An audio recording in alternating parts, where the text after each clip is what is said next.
Sir जैसे जो खोज होती है वो हमेशा शांति की होती है, और आकर्षण जो हर जगह दिखती है वो कृष्ण के लिए नहीं है, पर कृष्ण की उस छवि के लिए है। और छवि में कभी वो शांति मिल नहीं पाती है।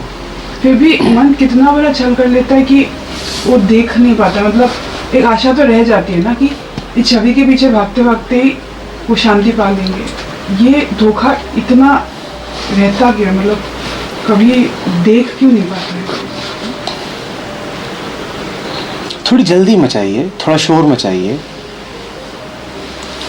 छवि ने आपसे वादा किया कि वो आपको कृष्ण के समीप ले जाएगी। ठीक, आप छवि के वादे में आ गए। ले गई क्या? नहीं ले गई ना। अब आपको अगर वास्तव में कृष्ण चाहिए तो आप शोर मचाएंगे, हाथ पांव पटकेंगे,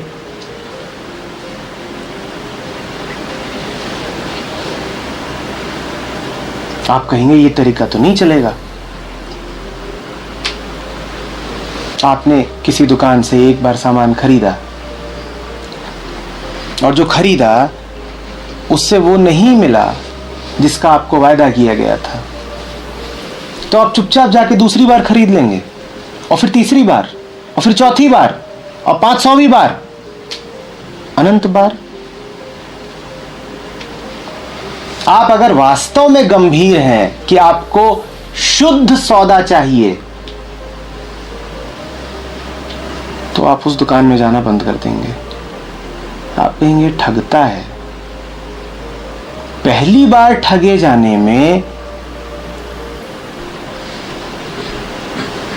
कोई चूक नहीं हो गई, माया थी, ठग लिया। पर बार बार अगर ठगे जा रहे हो तो फिर तुम्हें अपने आप से पूछना पड़ेगा कि वास्तव में मुझे शुद्ध सौदा चाहिए भी, या मैंने समझौता कर लिया है अशुद्धता के साथ।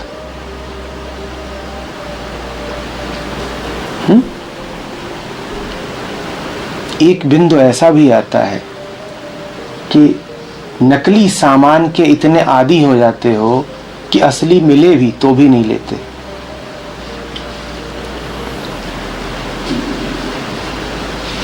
आता है एक मौका ऐसा।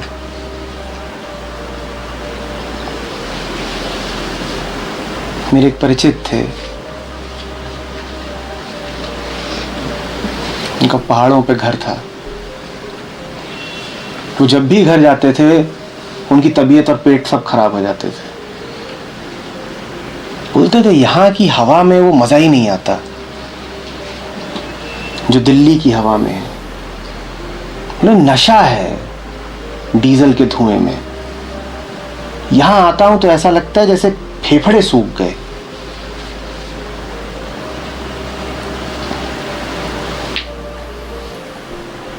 अरे यहां का दूध गायों का इतना गाढ़ा है कि बदहजमी हो जाती है। शहर का दूध बढ़िया होता है, वो दूध होता ही नहीं, उसकी आदत लगी हुई थी। और ये कोई मजाक की बात नहीं, आप देखिएगा।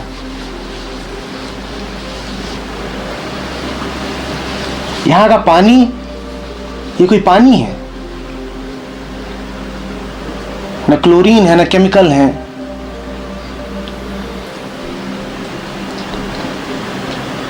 पौष्टिकता कहां है इसमें?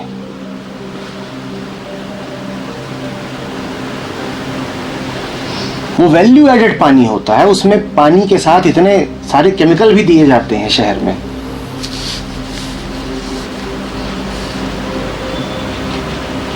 तो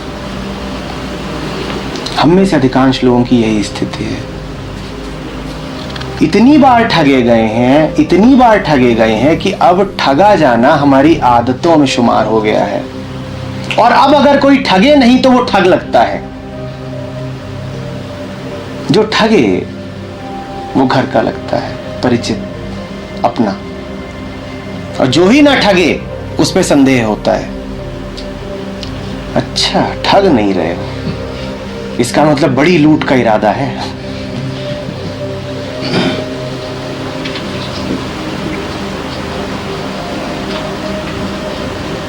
आज आपके सामने कोई चाकू निकाले खड़ा हो जाए और कहे कि अपना सब दे दो, रुपया पैसा फोन घड़ी, आप दे दोगे क्योंकि बड़ी ईमानदारी का सौदा है। आप कहोगे ये तो पूरी दुनिया में हो ही रहा है, मेरे साथ घर में भी यही होता है, चाकू के जोर पे काम कराया जाता है और दफ्तर में भी यही होता है और बाजार में भी यही होता है। तो ठीक है, कोई मिल गया सुनसान राह पे, उसने बोल दिया कि, आप कहोगे ईमानदारी की बात, ये तो बिल्कुल बिजनेस कॉन्ट्रैक्ट की तरह है कि तुम इतना दोगे, बदले में हम तुम्हारी जान छोड़ देंगे, कोई आपको दिक्कत नहीं होगी। और उसी सुनसान राह पे आप चले जा रहे हो तो अचानक कोई पीछे से आए और कहे कि बिना कीमत के बेशर्त मुफ्त मैं तुम्हें ये सब दिए देता हूं, और आप उसको जानते नहीं, आप समझ ही नहीं पा रहे कि क्या कारण होगा कि वो आपको इतना कुछ दे दे, न्यौछावर कर दे। आप सर पे पांव रख के भागोगे, आप कहोगे वो तो ईमानदार था, छोटा मोटा ठग था, उसने सीधे बता दिया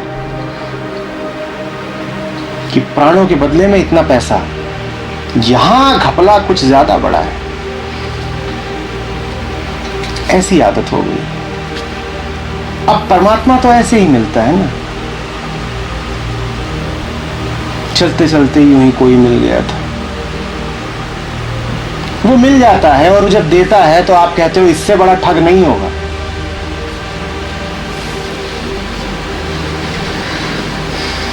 यहां है असली गड़बड़, भागो। भागते जाते हो, सामने वो चाकू वाला फिर से मिल जाता है, उससे कहते हो भैया तुम्हारा चाकू कहां है? भैया नहीं बोलोगे तो प्राण परमेश्वर बोलोगे, प्रियतम बोलोगे, बेटा बोलोगे, मित्र बोलोगे, प्रिय बोलोगे, सखी बोलोगे, माँ या पिता बोलोगे, यही सब तो है, और कौन है?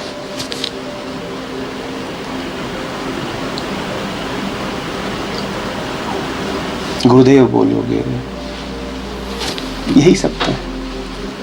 पुजारी जी,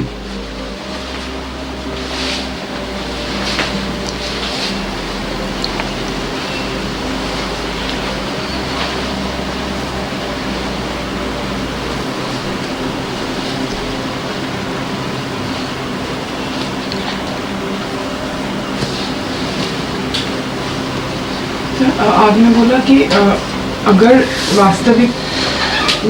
वास्तविकता में चाहिए, और इधर आपने फिर बोला था कि शांति, हम हमेशा शांति की खोज में रहते हैं। ये अगर चाहिए और शांति की खोज में रहते, जीना चाहती हो या नहीं, हाँ या ना? तुम्हारे शरीर का रेशा रेशा कायम रहना चाहता है, तो फिर ऐसा कैसे हो जाता है कि जो कैंसर की सेल होती हैं वो जल्दी ही मरने भी लगती हैं, फैलने भी लगती हैं और अपने आसपास की कोशिकाओं को भी मारना शुरू कर देती हैं? भाई जब जीना ही चाहते हैं तो हमारी ही कोशिकाएं ऐसा बर्ताव क्यों करने लग जाती हैं?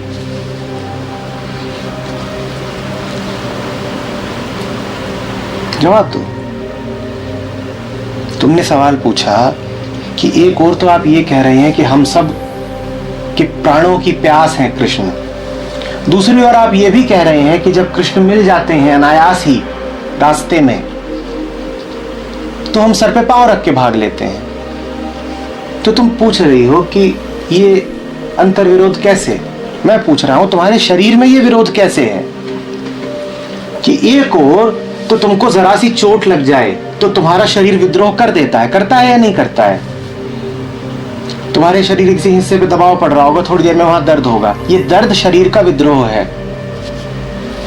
तुम्हारे शरीर में जरा खरोंच आ जाए, जरा खून आ जाए तो कोशिकाएं जल्दी से आकर के उस स्थल को ढक लेती हैं, ये शरीर का आत्मरक्षण है।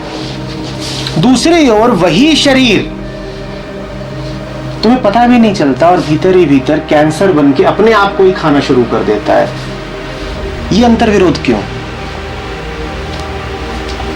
ये अंतर्विरोध दिख रहा है। जो शरीर आत्मरक्षा के लिए इतना तत्पर रहता है, वही शरीर अपने आप को ही खाना क्यों शुरू कर देता है? यही स्थिति हमारी है। एक ओर तो हम आत्मरक्षा के लिए और कृष्ण के लिए बड़े तत्पर हैं, दूसरी ओर जब कृष्ण मिलते हैं तो जान बचा के भाग लेते हैं। बीमारी है, स्वास्थ्य का अभाव है।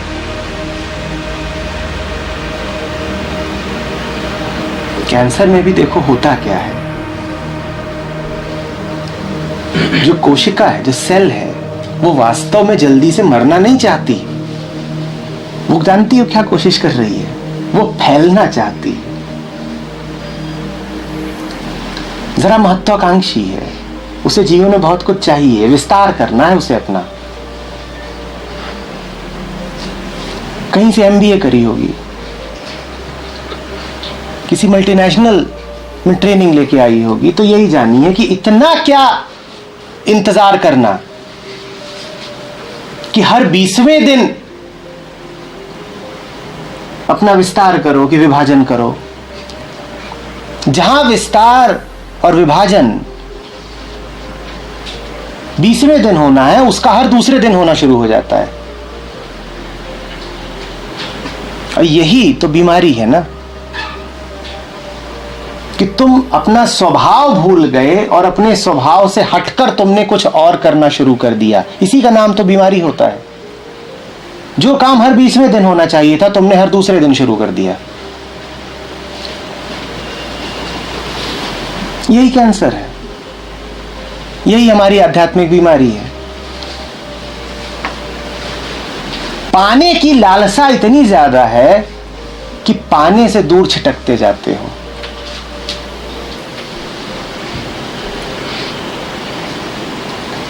देखो, तुम्हारा जो पूरा जैविक यंत्र है, ये शरीर, ये लगातार अपने विस्तार, अपने उन्नयन, अपने कंटिन्यूएशन की कोशिश कर ही रहा है। वही कोशिश जब श्रद्धाहीन हो जाती है, जब बावरी हो जाती है, तो कैंसर कहलाती है।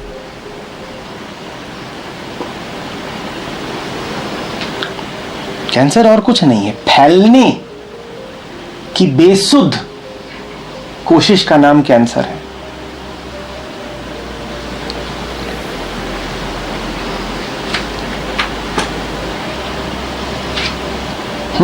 जो काम अपने आप हो जाता, जो हो ही रहा था, उसको तुम और जल्दी करना चाहते हो, इसी का नाम कैंसर है।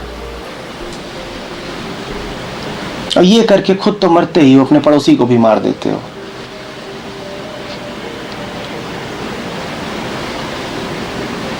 श्रद्धाहीनता,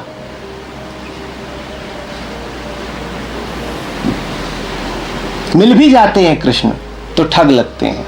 श्रद्धाहीनता,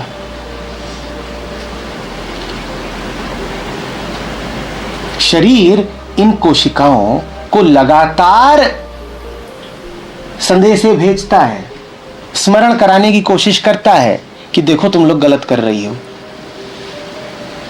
जानती हो, शरीर स्वयं भी कैंसर से लड़ने की कोशिश करता है।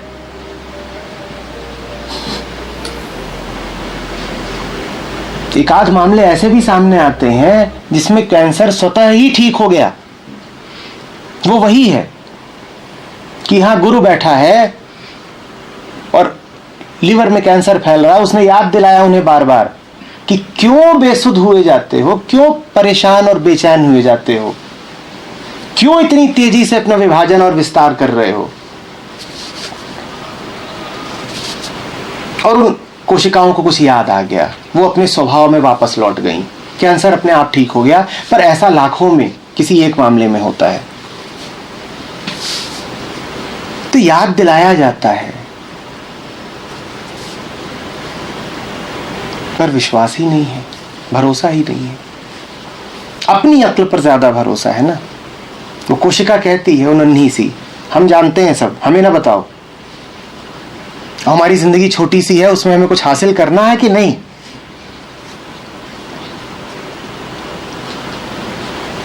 हमें यही बताया गया था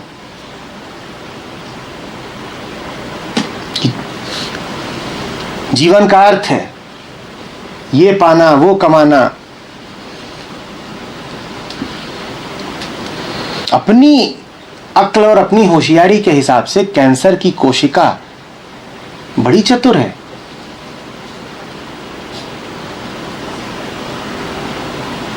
और बाकी कोशिकाएं उसको बड़ी ईर्ष्या में देखती होंगी कि ये देखो, हमें 1 से 2 होने में 20 दिन लगते हैं और इसने 100% ग्रोथ 2 ही दिन में पा ली। इसका ग्राफ तो बड़ी तेजी से ऊपर जा रहा है, जल्दी आईपीओ लेके आ जाएगी। इतना मुनाफा 2 दिन में 100%। और इधर से उधर से शरीर में और भी चीजें होती होंगी जो उसको संदेशे भेजती होंगी, यहां आगे बढ़ो आगे बढ़ो, हम इन्वेस्टर लोग हैं, आगे बढ़ो।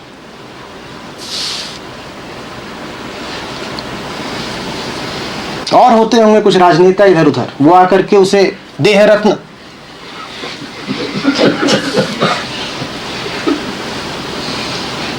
कोशिका विभूषण, तो उसका उत्साह चौगुना। और जो आसपास की कोशिकाएं हैं वो देख रही हैं और वो अब जलन के मारे भुकुरी जा रही हैं। उन्होंने कहा हम भी यही करते हैं। तो इसने किताब लिख दी,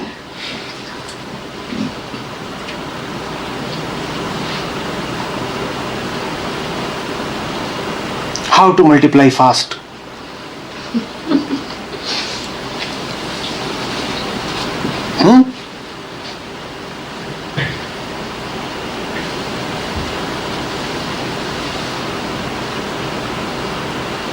कैंसर का जो मेटास्टेसिस होता है पता है ना क्या होता है? एक हिस्से में हुआ है, शरीर के दूसरे हिस्से में फैल गया।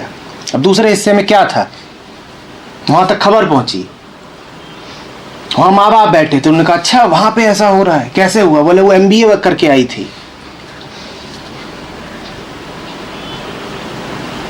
और तब से उसने फैलना ज्यादा सीखा है। तो वहां से पिताजी ने यहां कहा देखो तुम भी फैलो, तो यहां का कैंसर यहां पहुंच गया।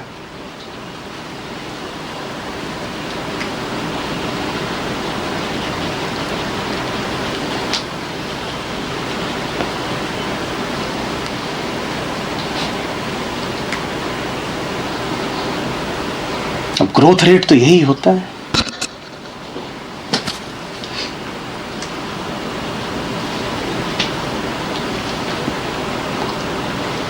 स्वास्थ्य बिना मांगे मिला हुआ है, सत्य बिना मांगे मिला हुआ है। उसकी मांग ही तुम्हें उससे दूर ले जाती है। बात समझ में आ रही है? हर मांग तुम्हें उससे दूर ले जाएगी जो बिना मांगे उपलब्ध ही है। इससे अधिक घातक विचार मनुष्य के मन में दूसरा डाला नहीं गया कि अपनी देखभाल, अपनी वेलफेयर के लिए तुम खुद जिम्मेदार हो। इससे अधिक विषैला विचार मनुष्य के मन में कभी डाला नहीं गया, और हमने इस विचार को बहुत मूल्य दे दिया है।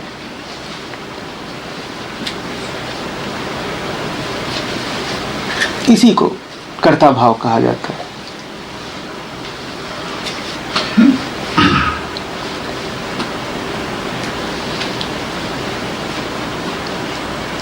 तुम इस ऑब्लिगेशन, इस कर्तव्य के साथ नहीं पैदा हुए हो कि तुम आगे बढ़ो, यहां तक कि तुम पर यह दायित्व भी नहीं है कि तुम अपनी देखभाल करो। जब मिट्टी से तुम पैदा हो गए तो मिट्टी तुम्हारी देखभाल भी कर लेगी। जब इतना परम चमत्कार घटित हो गया कि तुमको सांस लेने के लिए हवा और पीने के लिए पानी और खाने के लिए अन्न मिल गया, तो तुम्हें क्यों लगता है कि जीने के लिए तुम्हें बहुत कुछ करना पड़ेगा। पर मूढ़ों ने, जिन्हें अस्तित्व पर भरोसा नहीं था, उन्होंने ये